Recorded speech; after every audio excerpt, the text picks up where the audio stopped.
বিসমিল্লাহির রহমানির রহিম। জিহাদের জন্য একটা বড় শর্ত হচ্ছে অবশ্যই একজন স্বীকৃত রাষ্ট্রপ্রধান, স্বীকৃত হইতেও নিজে বানাই বললে হবে না যে আমি রাষ্ট্রপ্রধান। স্বীকৃত, সবাই স্বীকৃত রাষ্ট্রপ্রধানের অধীন হতে হবে জিহাদ। জিহাদ সবাই ঘোষণা দিতে পারে না, কোনো আলেম জিহাদের ঘোষণা দিতে পারে না। জিহাদের ঘোষণা দিবে রাষ্ট্রপ্রধান। জিহাদ কিংবা যুদ্ধের মূলনীতি হচ্ছে এটা ইসলামের রাষ্ট্রের নেতৃত্বে হতে হবে। মুসলিম রাষ্ট্রের রাষ্ট্রপ্রধান মনে করে থাকেন যে এই মুহূর্তে আমাদেরকে জিহাদে অবতীর্ণ হওয়া দরকার, এই মুহূর্তে আমাদের জিহাদ করা দরকার, তখন তিনি ডিসিশন দিলে জিহাদ কায়েম হবে। আসেন সবাই জিহাদে নামি পড়ি, তাহলে কি আপনারা নামবেন? আর নামলে যদি মারা যান শহীদ হইবেন? শহীদ হবেন না, সব জাহান্নামে যাবেন। সংশয় নিরসন সিরিজ, জিহাদ সিরিজ। তৃতীয় সংশয়, জিহাদ বৈধ হওয়ার জন্য খলিফা বা রাষ্ট্রপ্রধানের নেতৃত্ব কি জরুরি? এক শ্রেণীর দরবারি মৌলবী বিপুল উৎসাহে জিহাদ প্রসঙ্গে প্রায় এই সংশয় ছড়ায় যে খলিফা বা রাষ্ট্রপ্রধান ছাড়া জিহাদ নেই। রাষ্ট্রীয় নেতৃত্ব ছাড়া ব্যক্তিগত বা সাংগঠনিক প্রচেষ্টায় জিহাদ করা বৈধ নয়। রাষ্ট্রীয় কর্তৃত্বের বাইরে গিয়ে কোনো ধরনের সশস্ত্র কর্মকাণ্ড চালানো জিহাদ নয়, বরং সন্ত্রাস। এই ধরনের কার্যক্রমে কেউ মারা গেলে সে শহীদ হবে তো অনেক দূরের কথা, উল্টো জাহান্নামে যাবে। Afghan, Syria, Yemen, Iraq, Somalia সহ আফ্রিকার বিস্তৃত অঞ্চলে যে জিহাদ চলছে তা অবৈধ জিহাদ। সংশয় নিরসন। কোরআন সুন্নাহর সুস্পষ্ট দলিল, শরিয়ার মূলনীতি, সালাফের কর্মনীতি ও উম্মার ইজমা অনুযায়ী এই মতের কোনো ভিত্তি নেই। এখানে আমরা কোরআন, হাদিস, ফিকহ ও সালাফের কর্মনীতির আলোকে সংশয়টি নিরসন করার প্রয়াস পাব। ১. জিহাদের নির্দেশ সম্বলিত আয়াত ও হাদিসগুলো আম ও ব্যাপক অর্থে এসেছে। সেখানে কোনো ধরনের শর্তারোপ করা হয়নি, বরং আয়াত ও হাদিসগুলো একসঙ্গে সকল মুমিন মুসলমানকে সম্বোধন করে নির্দেশ দিয়েছে। আল্লাহ তাআলা বলেন, ওয়াকাতিলু ফি সাবিলিল্লাহ ওয়া'লামু আন্নাল্লাহা সামিউন আলিম। তোমরা আল্লাহর পথে লড়াই করো আর জেনে রাখো আল্লাহ সবকিছু শোনেন, সবকিছু জানেন। সূরা বাকারা 244 নম্বর আয়াত। ইয়া আইয়ুহাল্লাযীনা আমানু কাতিলুল্লাযীনা ইয়ালুনাকুম মিনাল কুফফার ওয়ালইয়াজিদু ফীকুম গিলযাহ ওয়া'লামু আন্নাল্লাহা মাআল মুত্তাকিন। হে মুমিনগণ, কাফিরদের মধ্যে যারা তোমাদের কাছাকাছি রয়েছে তাদের সঙ্গে লড়াই চালিয়ে যাও, তারা যেন তোমাদের মধ্যে কঠোরতা দেখতে পায়, আর জেনে রাখবে আল্লাহ মুত্তাকিদের সঙ্গে রয়েছেন। সূরা তাওবা 123 নম্বর আয়াত। ওয়াকাতিলুহুম হাত্তা লা তাকুনা ফিতনাহ ওয়া ইয়াকুনা আদ-দীনু কুল্লুহু লিল্লাহ। তোমরা তাদের বিরুদ্ধে লড়াই করো যতক্ষণ না ফিতনা, শিরক ও কুফর দূরীভূত হয় এবং আল্লাহর দ্বীন পুরোপুরি প্রতিষ্ঠিত হয়ে যায়। সূরা আনফাল 39 নম্বর আয়াত। এছাড়াও জিহাদের নির্দেশসূচক যত আয়াত কোরআনে রয়েছে, কোথাও খলিফা বা রাষ্ট্রপ্রধানের শর্ত উল্লেখ করা হয়নি। অনুরূপভাবে রাসূল সাল্লাল্লাহু আলাইহি ওয়াসাল্লাম বলেন, জাহিদুল মুশরিকিনা বিআমওয়ালিকুম ওয়া আনফুসিকুম ওয়া আলসিনাতিকুম। তোমরা মুশরিকদের বিরুদ্ধে জিহাদ করো তোমাদের সম্পদ, জীবন ও জবান দ্বারা। সুনানে আবি দাউদ 2504 নম্বর হাদিস। ইমাম ইবনে হাজম রাহিমাহুল্লাহ বলেন, ক্বালা তাআলা ফাকাতিল ফি সাবিলিল্লাহ লা তুকাল্লাফু ইল্লা নাফসাক ওয়া হাযা খিতাবুন মুতাওয়াজ্জিহুন ইলা কুল্লি মুসলিম ফাকুল্লু আহাদিন মা'মুরুন বিল জিহাদ ইল্লাম ইয়াকুন মা'আহু আহাদ। আল্লাহ তাআলা ফাকাতিল ফি সাবিলিল্লাহ লা তুকাল্লাফু ইল্লা নাফসাক এই আয়াতে সকল মুসলমানকে সম্বোধন করেছেন। সুতরাং প্রত্যেকেই জিহাদের ব্যাপারে আদিষ্ট, যদিও তার সঙ্গে কেউ না থাকে। আল মুহাল্লা 7 নম্বর খণ্ড 351 নম্বর পৃষ্ঠা। ইমাম ইবনে কুদামা রাহিমাহুল্লাহ বলেন, ওয়াল জিহাদু ফারদুন আলাল কিফায়া ফাল খিতাবু ফি ইবতিদাইহি ইয়াতানাওয়ালুল জামি' কাফরদিল আ'য়ান সুম্মা ইয়াখতালিফান ফি আন্না ফারদাল কিফায়াতি ইয়াসকুতু বিফি'লি বা'দিন নাস লাহ ওয়া ফারদুল আ'য়ান লা ইয়াসকুতু আন আহাদিন বিফি'লি গায়রিহি। জিহাদ আমলটি ফরজে কিফায়া, প্রথমে ফরজে আইনের মতো এটিতেও সকলের প্রতি সম্বোধন করা হয়, কিন্তু পরবর্তী সময়ে উভয়ের মাঝে এভাবে পার্থক্য হয়ে যায় যে ফরজে কিফায়া কতক মানুষের সম্পাদন করার দ্বারাই আদায় হয়ে যায়, আর ফরজে আইন একজনের সম্পাদন করার দ্বারা আরেকজন থেকে মাফ হয় না।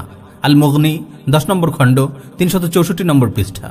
আল্লামা আব্দুর রহমান বিন হাসান বিন মুহাম্মদ বিন আব্দুল ওয়াহাব রাহিমাহুল্লাহ বলেন, ওয়ালা রাইবা আন্না ফারদাল জিহাদি বাকিন ইলা ইয়াউমিল কিয়ামাহ والمخاطب به المؤمنون فإذا كانت هناك طائفة مجتمعة لها منعة وجب عليها أن تجاهد في سبيل الله بما تقدر عليه لا يسقط عنها فرضه بحال ولا عن جميع الطوائف। এতে কোনো সন্দেহ নেই যে জিহাদের ফরজিয়াত কিয়ামত পর্যন্ত বাকি থাকবে এবং সকল মুমিনকেই সে ব্যাপারে সম্বোধন করা হয়েছে। সুতরাং যদি কোথাও এমন কোনো সংঘবদ্ধ দল থাকে যাদের প্রতিরক্ষা শক্তি রয়েছে, তাহলে তাদের জন্য তাদের সামর্থ্য অনুযায়ী আল্লাহর পথে জিহাদ করা ওয়াজিব। এই ফরজিয়াত তাদের থেকে এবং অন্যান্য দল থেকে কোনো অবস্থাতেই রহিত হবে না। আদ-দুরারুস সানিয়া 7 নম্বর খণ্ড 98 নম্বর পৃষ্ঠা। রাসূল সাল্লাল্লাহু আলাইহি ওয়াসাল্লামের হাদিস, ফকিহগণের মতামত থেকেও বোঝা গেল জিহাদ যখন ফরজ আইন হয়ে যায় তখন খলিফা থাকা বা না থাকার প্রশ্ন নেই। যদি খলিফা বিদ্যমান থাকে তবে তার উপর ফরজ আইন সবাইকে নিয়ে জিহাদের পতাকা উত্তোলন করা, অন্যথায় তিনি খলিফা হিসেবে থাকার বৈধতা হারাবেন। আর যদি খলিফা না থাকে তবে শৃঙ্খলার জন্য নিজেদের মধ্যে যিনি সবচেয়ে যোগ্য তাকে আমির বানিয়ে তার অধীনে সবাইকে জিহাদে ঝাঁপিয়ে পড়তে হবে। 2, সহিহ বুখারীতে বর্ণিত হয়েছে, হযরত উবাদা বিন সামিত রাদিয়াল্লাহু তাআলা আনহু বলেন, ফিমা আখাযা আলাইনা আন বায়া'না আলা সাম'i ওয়াত তাআহ ফি মানশাতিনা ওয়া মাকরাহিনা ওয়া উসরিনা ওয়া ইউসরিনা ওয়া আসরাতান আলাইনা ওয়া আন লা নুনাজি'a আল আমরা আহলাহ ইল্লা আন তারাউ কুফরান বাওয়াহান ইনদাকুম মিনাল্লাহি ফীহি বুরহান। রাসূল সাল্লাল্লাহু আলাইহি ওয়াসাল্লাম আমাদের কাছ থেকে যেসব বিষয় ওয়াদা নিয়েছিলেন সেগুলোর মধ্যে ছিল আমরা আমাদের সুখে ও দুঃখে, সচ্ছলতা ও দৈন্যতায় এবং নিজেদের অধিকার থেকে বঞ্চিত হওয়ার সময়ও আনুগত্য করব। আরও ছিল আমরা শাসকদের সঙ্গে ক্ষমতা নিয়ে ততক্ষণ পর্যন্ত দ্বন্দ্বে জড়াবো না যতক্ষণ না তাদের মধ্যে এমন সুস্পষ্ট কুফরি দেখতে পাই যার ব্যাপারে আল্লাহর পক্ষ থেকে কোনো দলিল আমাদের আছে। সহিহ বুখারী 7056 নম্বর হাদিস। এই প্রসঙ্গে কাদি ইয়াজ রাহিমাহুল্লাহ বলেন, আজমা আল উলামা আলা আন্নাল ইমামাতা লা তানআকিদু লিকাফিরিন ওয়া আলা আন্নাহু লাউ তারা আলাইহি আল কুফরু ইন আযালা قال وكذا لو ترك إقامة الصلاة والدعاء إليها فلو طرأ عليه كفر وتغيير للشرع أو بدعة خرج عن حكم الولاية وسقطت طاعته ووجب على المسلمين القيام عليه وخلعه ونسب إمام عادل إن أمكنهم ذلك فإن لم يقع ذلك إلا لطائفة وجب عليهم القيام بخلع الكافر। এই ব্যাপারে উলামায়ে কেরামের ইজমা হয়েছে যে কাফির কখনো মুসলমানদের শাসক হতে পারে না। এই ব্যাপারও ইজমা হয়েছে যে যদি কোনো মুসলিম শাসক কাফির হয়ে যায় তবে সে শাসকের পদ থেকে বহিষ্কৃত হয়ে যায়। কোনো মুসলিম শাসক যদি সালাত কায়েম করা ছেড়ে দেয়, সালাতের দিকে আহ্বান করা ছেড়ে দেয়, তার ক্ষেত্রেও একই কথা। শাসকের কাছ থেকে যদি কোনো কুফর বা বিদআত পাওয়া যায় কিংবা সে যদি শরিয়ার কোনো হুকুম পরিবর্তন করে তবে সে শাসকের গণ্ডি থেকে বেরিয়ে যায়, তার আনুগত্য বাতিল হয়ে যায় এবং মুসলমানদের উপর ফরজ হয়ে যায় তার বিরুদ্ধে পদক্ষেপ গ্রহণ করা, তাকে শাসন ক্ষমতা থেকে সরিয়ে কোনো ন্যায়পরায়ণ শাসক নিযুক্ত করা, যদি সেটি তাদের পক্ষে সম্ভব হয়। যদি কেবল বিশেষ কোনো দলের এই ক্ষমতা থাকে তবে ওই দলের মানুষের উপর ফরজ হয়ে যায় কাফির শাসককে ক্ষমতা থেকে সরিয়ে দেওয়া। আল মিনহাজ লিল ইমামিন নববী 12 নম্বর খণ্ড 229 নম্বর পৃষ্ঠা। উপরোক্ত হাদিস ও তার ব্যাখ্যা থেকে স্পষ্ট হলো কখনো যদি মুসলিম শাসক কাফির হয়ে যায় তবে তার বিরুদ্ধেও জিহাদ করতে হবে, তাকে ক্ষমতার মসনদ থেকে হটিয়ে নতুন কোনো খলিফা নিযুক্ত করতে হবে। এখন যারা জিহাদের জন্য খলিফার নেতৃত্বকে শর্ত মনে করে তারা খলিফা যদি কাফের হয়ে যায় তখন কি করবে?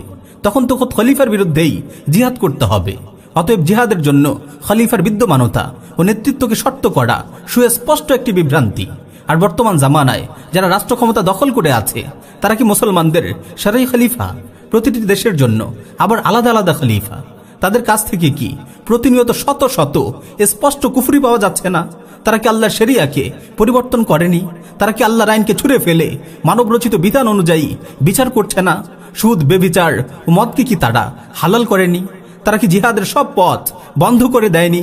ঈমান ও কুফরের চলমান লড়াইয়ে তারা কি কুফরের শিবিরে যোগদান করেনি?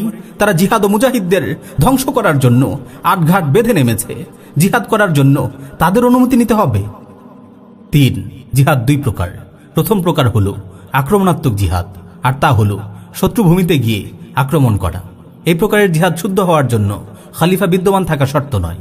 তবে যখন আমির জিহাদের নেতৃত্বে থাকবে তখন তার অনুমতি ও সিদ্ধান্ত ব্যতীত অগ্রবর্তিতা ও স্বেচ্ছাচারিতা করা যাবে না, কেননা তাকে এই বিষয়টির দায়িত্ব দেওয়া হয়েছে।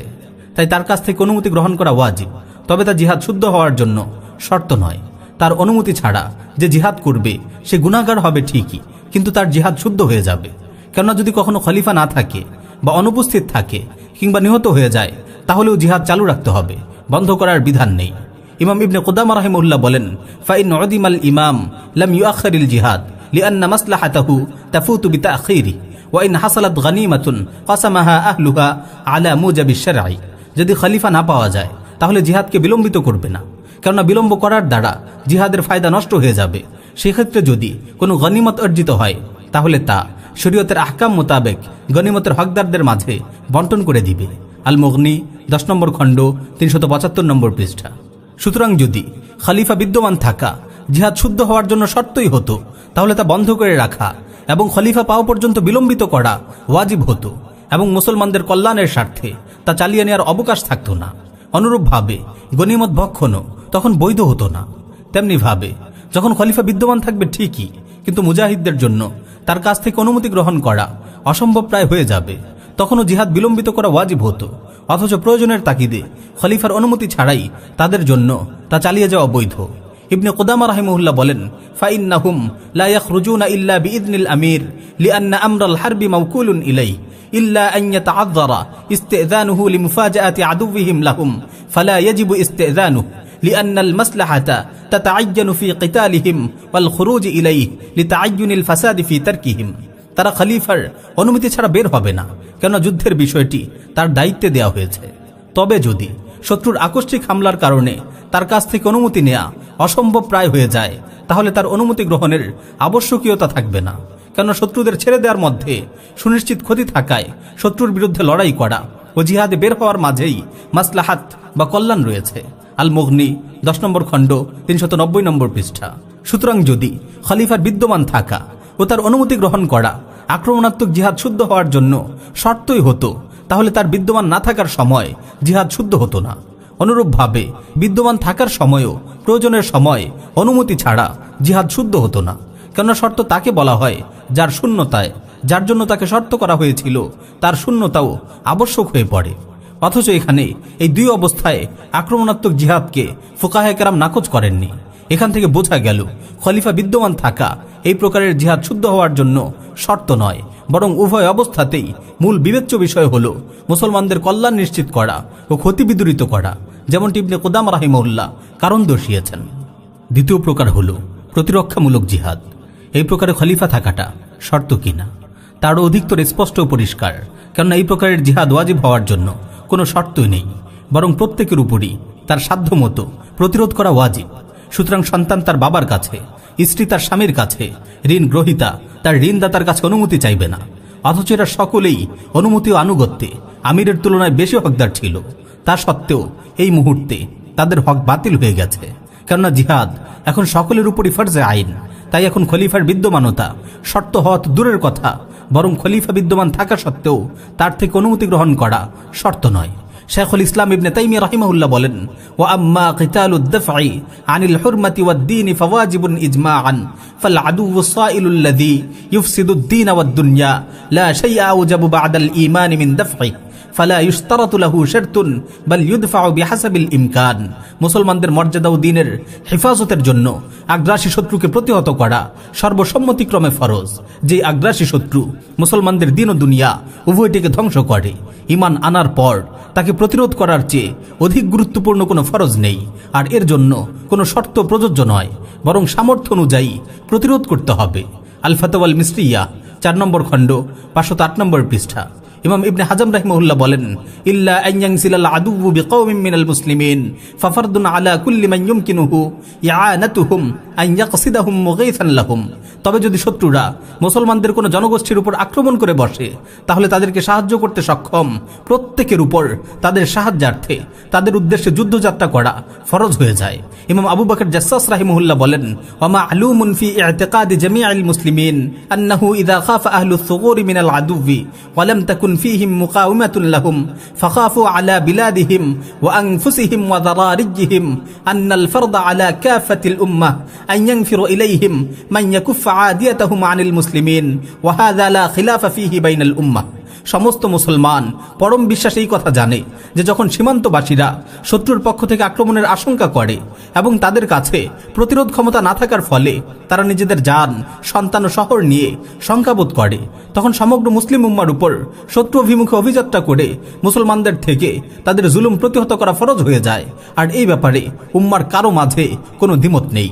আহকামুল কুরআন 4 নম্বর খণ্ড 312 নম্বর পৃষ্ঠা। এটাই হচ্ছে জিহাদ ফরজ আইন হওয়ার মর্ম, যে যখনই সময় হবে তাৎক্ষণিকভাবে বেরিয়ে পড়তে হবে।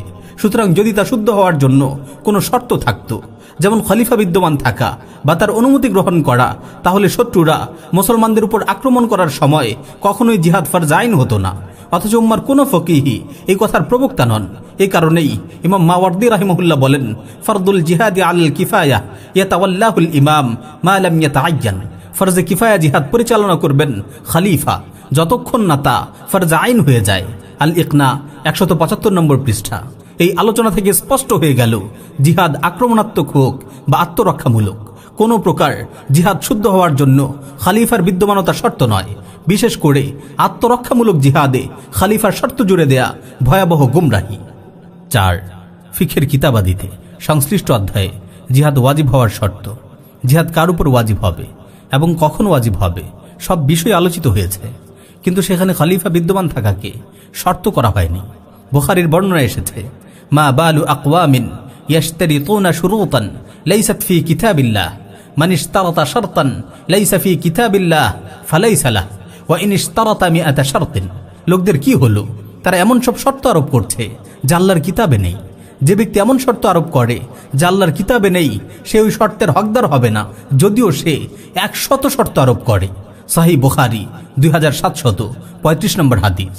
আব্দুর রহমান বিন হাসান বিন মুহাম্মদ বিন আব্দুল ওয়াহাব রাহিমাহুল্লাহ এই শর্তটির অসারতা বর্ণনা করতে গিয়ে বলেন, বিআইয়ি কিতাবিন আম বিআইয়ি হুজ্জাতিন আন্নাল জিহাদ লা ইয়াজিবু ইল্লা মা ইমামিন মুতবা হাযা মিনাল ফিরয়াতি ফিদ-দীন ওয়াল উদুল আন সাবিলিল মুমিনিন ওয়াল আদিল্লাতু আলা বুতলানি হাযাল কওলি আশহারু মিন আন তুযকার মিন যালিকা উমুমুল আমরি বিল জিহাদ ওয়াত তারগীব ফিহি ওয়াল ওয়াঈদ ফি তারকিহি। কোন কিতাব বা কোন দলিল দ্বারা এটা প্রমাণিত হলো যে আমির না থাকলে জিহাদ ওয়াজিব হয় না? এটা দিনের মধ্যে মিথ্যা সংযোজন ও মুসলমানদের পথ থেকে বিচ্যুত হওয়ার নামান্তর। এই বক্তব্যটির অসারতার প্রমাণাদি এতটাই প্রসিদ্ধ যে তার উল্লেখের প্রয়োজন পড়ে না।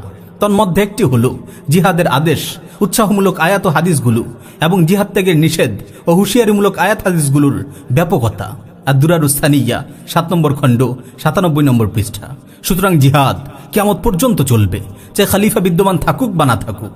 শাইখুল ইসলাম ইবনে তাইমিয়া রাহিমাহুল্লাহ, ইবনে কাইয়িম রাহিমাহুল্লাহ এবং অন্যান্য অনেক ইমাম দলিল দিয়ে থাকেন আবু বসির রাদিয়াল্লাহু তাআলা আনহু ও তার সঙ্গী সাথী কর্তৃক মুশরিকদের বিরুদ্ধে জিহাদ ও পথরুদ্ধ করার ঘটনা দিয়ে, যে ঘটনায় রাসূল সাল্লাল্লাহু আলাইহি ওয়াসাল্লাম তার বীরত্বের প্রশংসা করে তার শানে ইরশাদ করেছিলেন, ওয়াইলু উম্মিহি মিসআর হারবিন লাউ কানা লাহু আহাদ।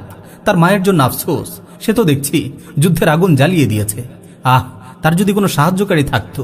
সহিহ বুখারী 2731 নম্বর হাদিস। অথচ তখন আবু বসির রাদিয়াল্লাহু তাআলা আনহু রাসূল সাল্লাল্লাহু আলাইহি ওয়াসাল্লামের অধীনেও ছিলেন না এবং কোনো দারুল ইসলামেও ছিলেন না, এমনকি নিজেও স্বয়ং কোনো খলিফা ছিলেন না এবং তার সাথে কোনো ঝান্ডাও ছিল না। তিনি মুশরিকদের উপর আক্রমণ করে তাদের সাথে লড়াই করে গনিমত আহরণ করতেন এবং তা দ্বারা জীবিকা নির্বাহ করতেন। এটা জানার পরও রাসূল সাল্লাল্লাহু আলাইহি ওয়াসাল্লাম তাকে মৌন সমর্থন দিয়েছেন এবং তার প্রশংসা করেছেন। আব্দুর রহমান বিন হাসান রাহিমাহুল্লাহ এই ঘটনা দ্বারা দলিল পেশ করে বলেন, ফাহাল ক্বালা রাসূলুল্লাহ আখতাতুম ফি কিতালি কুরাইশিন লিআন্নাকুম লাস্তুম মা ইমামিন সুবহানাল্লাহ মা আ'যামা মাদাররাতাল জাহলি আলা আহলি। রাসূল সাল্লাল্লাহু আলাইহি ওয়াসাল্লাম কি তাদেরকে বলেছেন যে কুরাইশদের সাথে লড়াই করে তোমরা ভুল করেছো, কেন তোমরা তো কোনো খলিফার অধীনে নও? সুবহানাল্লাহ, চিন্তা করে দেখুন মূর্খদের জন্য তাদের মূর্খতা কতটা ক্ষতিকর হতে পারে। আদ-দুরারুস সানিয়া 7 নম্বর খণ্ড 97 নম্বর পৃষ্ঠা। 5. জিহাদ কায়েম করা যেমন ওয়াজিব, খলিফা নিযুক্ত করা তেমনই ওয়াজিব। তাই মুজাহিদদের জন্য আবশ্যক হলো পূর্ব থেকে সেখানে কোনো রাষ্ট্রীয় খলিফা না থাকলে নিজেদের মধ্য থেকে কাউকে আমির বানিয়ে নেয়া। কেননা খলিফা বিদ্যমান থাকা জিহাদ শুদ্ধ হওয়ার জন্য শর্ত নয়, বরং খলিফার বিদ্যমানতার জন্য, অর্থাৎ খলিফা হিসেবে বাকি থাকার জন্য জিহাদ শর্ত। কেননা খলিফার খিলাফত তথা রাষ্ট্র পরিচালনা শুদ্ধ হওয়ার জন্য জিহাদ কায়েম করা শর্ত। বস্তুত জিহাদ পরিত্যাগ করে কোনো খলিফা থাকতে পারে না। এটা নয় যে খলিফা ছাড়া জিহাদ হয় না। আব্দুর রহমান বিন হাসান রাহিমাহুল্লাহ বলেছেন, কুল্লু মান কামা বিল জিহাদি ফি সাবিলিল্লাহ ফাকাদ আতা আল্লাহ ওয়া আদ্দা মা ফারাদাহুল্লাহ ওয়া লা ইয়াকুনুল ইমামু ইমামান ইল্লা বিল জিহাদ লা আন্নাহু লা ইয়াকুনু জিহাদুন ইল্লা বিইমাম। যারা আল্লাহর পথে জিহাদ করলো তারা আল্লাহর আনুগত্য করলো এবং আল্লাহ তাআলা তাদের প্রতি যা ফরজ করেছিলেন তা আদায় করলো। আর কোনো খলিফা জিহাদ ছাড়া খলিফা হতে পারে না। এমনটা নয় যে খলিফা ছাড়া কোনো জিহাদ হয় না। আদ-দুরারুস সানিয়া 7 নম্বর খণ্ড 97 নম্বর পৃষ্ঠা। একথা সকলেরই জানা যে খলিফার প্রথম দায়িত্ব হচ্ছে জনগণের নিরাপত্তা নিশ্চিত করা এবং শরীয়ত প্রতিষ্ঠা করা। সুতরাং সে যদি জিহাদ ও জনগণকে রক্ষা করতে অক্ষম হয় তাহলে সে খিলাফতের মূল লক্ষ্য থেকেই বেরিয়ে যায়, বরং তখন তার বিদ্যমান থাকা না থাকা বরাবর হয়ে যায়। আর যদি সে মুসলমানদের জান মাল ও ইজ্জত আবরু রক্ষার অন্তরায় হয়ে দাঁড়ায় তাহলে তখন তার থাকার চেয়ে না থাকাই ভালো। এমত অবস্থায় শরীয়তের দৃষ্টিতে তার খিলাফত বাতিল হয়ে যায়, কেননা তার খলিফা থাকার উদ্দেশ্য এখানে পূরণ হচ্ছে না। বুখারীর বর্ণনা এসেছে, ওয়া ইন্নামাল ইমামু জুন্নাহ ইউকাতালু মিন ওয়ারাইহি ওয়া ইউত্তাকা বিহি। খলিফা হলো ঢাল স্বরূপ যার অধীনে থেকে যুদ্ধ করা হয় এবং শত্রুর আক্রমণ থেকে নিরাপত্তা লাভ করা হয়।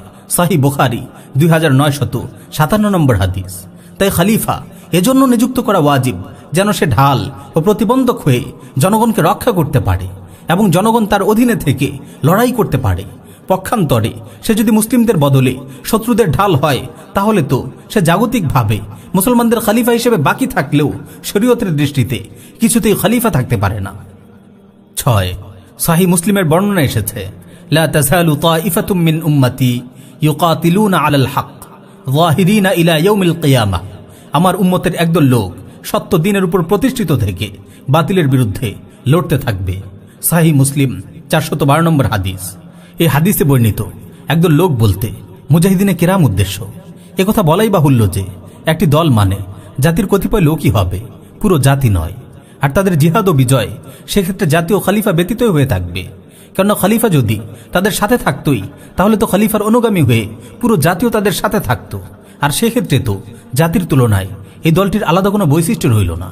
সুতরাং উপরোক্ত হাদিসটি ইঙ্গিত আকারে এই কথারই জানান দিচ্ছে যে মুসলমানদের একটি দল এককভাবে মুশরিকদের বিরুদ্ধে জিহাদ করতে পারবে, যদিও বা পুরো জাতি তাদের পরিত্যাগ করে এবং খলিফাও তাদের সাহায্য না করে। আর যদি জিহাদ শুদ্ধ হওয়ার জন্য খলিফা বিদ্যমান থাকা বা তার অনুমতি গ্রহণ শর্তই হতো তাহলে হাদিসে বর্ণিত সেই দলটির জন্য জিহাদ করাও শুদ্ধ হতো না, এবং রাসূল সাল্লাল্লাহু আলাইহি ওয়াসাল্লামও সমগ্র জাতিকে ছেড়ে তাদের শ্রেষ্ঠত্ব ঘোষণা করতেন না। 7 উম্মার সালাফ ও আকাবিরের আমলি ইজমাও এই বিধানটিকে আরও জোরদার করেছে, কেননা যুগে যুগে যেখানে এই শত্রুরা মুসলমানদের উপর আক্রমণ করেছে খলিফার অবিদ্যমানতা সত্ত্বেও তখনই মুসলমানরা তাদের মোকাবেলায় দাঁড়িয়ে গেছে। যেমনটি ঘটেছে খেলাফতে উসমানিয়া ধ্বংসের পর এবং পশ্চিমা ঔপনিবেশিক শক্তির হাতে মুসলিম বিশ্বের পতনের পর। আলজেরিয়া, লিবিয়া, মিসর, সিরিয়া, ইরাক ও ভারতবর্ষ সহ অন্যান্য মুসলিম রাষ্ট্রগুলোর ওলামায়ে কেরাম ও মুজাহিদগণ তাদের ভূমি ও মর্যাদা রক্ষায় জিহাদে ঝাঁপিয়ে পড়েছিলেন। তাদের জিহাদ বৈধ হওয়ার ব্যাপারে, তাদেরকে সাহায্য করা ওয়াজিব হওয়ার ব্যাপারেও ওলামায়ে কেরাম তখন ঐক্যমত পোষণ করেছিলেন। অথচ তখন মুসলমানদের না ছিল কোনো কেন্দ্রীয় খলিফা, না ছিল সে অঞ্চলের জন্য কোনো বিশেষ আমির, আর না ছিল তাদের নিকট কোনো ভারসাম্যপূর্ণ শক্তি, বরং তা ছিল আবু বসির রাদিয়াল্লাহু তাআলা আনহু ও তার সাথীদের ন্যায় কেবলই একটি দলভিত্তিক যুদ্ধ। ইতিহাসের পাতা থেকে কয়েকটি দৃষ্টান্ত দেয়া যাক। তাতারিরা যখন আব্বাসী খলিফাকে 657 হিজরিতে হত্যা করে তখন থেকে 659 হিজরি পর্যন্ত মুসলমানদের কোনো খলিফা ছিল না, কিন্তু এরপরও ওলামায়ে কেরাম তাতারিদের বিরুদ্ধে কিতাল ফরজ হওয়ার ফতোয়া দিয়েছেন। তাদের বিরুদ্ধে নজিরবিহীন কিতাল হয়েছে। মিশরের বীর সিপাহ সালার সাইফুদ্দিন কুতুস রাহিমাহুল্লাহ আইনে জালুতের জিহাদে তাতারিদের অগ্রযাত্রা থামিয়ে দিয়েছেন। তখন তো এই প্রশ্ন ওঠেনি যে খলিফা তো নেই, তাহলে জিহাদ ফরজ হবে কেন? আমাদের আকাবিরের মধ্যে সৈয়দ আহমদ বেল্লাভী রাহিমাহুল্লাহের নাম এখানে সবিশেষ উল্লেখযোগ্য।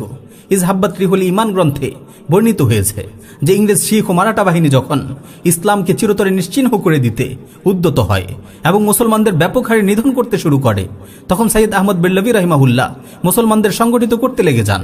মাওলানা ইসমাইল শাহিদ রাহিমাহুল্লাহ ও মাওলানা আব্দুল হাই রাহিমাহুল্লাহের মতো যশস্বী আলিমরা তার সহযোগী হন। অল্প সময়ের মধ্যেই তিনি জিহাদের প্রস্তুতি সম্পন্ন করেন। তিনি যখন লাহোরের মহারাজের বিরুদ্ধে প্রথম অস্ত্র ধরেন তখন তার সাথে ছিল মাত্র 700 মুজাহিদ। পক্ষান্তরে শত্রু শিবিরে ছিল 7000 সৈনিক। এই অসম লড়াইয়ে শেষ পর্যন্ত মুজাহিদরাই বিজয়ী হয়। কি ছিল তখন আমাদের এই পুণ্যাত্মা পূর্বসূরীদের হাতে? জিহাদের এই অমর সিপাহ সালার বালাকোট প্রান্তরে শহীদ হন, তার সাথে শহীদ হন মাওলানা ইসমাইল রাহিমাহুল্লাহ। তাদের এই জিহাদ কি তবে অবৈধ জিহাদ ছিল? ভারতবর্ষ ইংরেজরা দখলে নেয়ার পর হাজি ইমদাদুল্লাহ রাহিমাহুল্লাহ, কাসিম নানেতুবি রাহিমাহুল্লাহ, রশিদ আহমদ গঙ্গাহি রাহিমুল্লাহ সহ আরও অনেকেই শামিলের জিহাদ করেছেন। তখন তো এই প্রশ্ন ওঠেনি যে খলিফা নেই, জিহাদ হবে কিভাবে?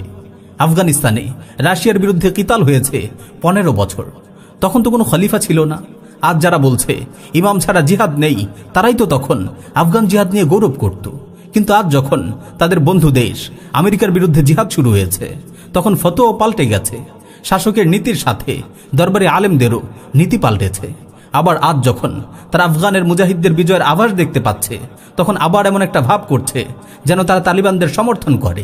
অথচ জিহাদের জন্য যেসব মন গড়া শর্ত তারা আরোপ করে তালিবানদের কাছে, তা কোনো কালেও ছিল না, আজও নেই।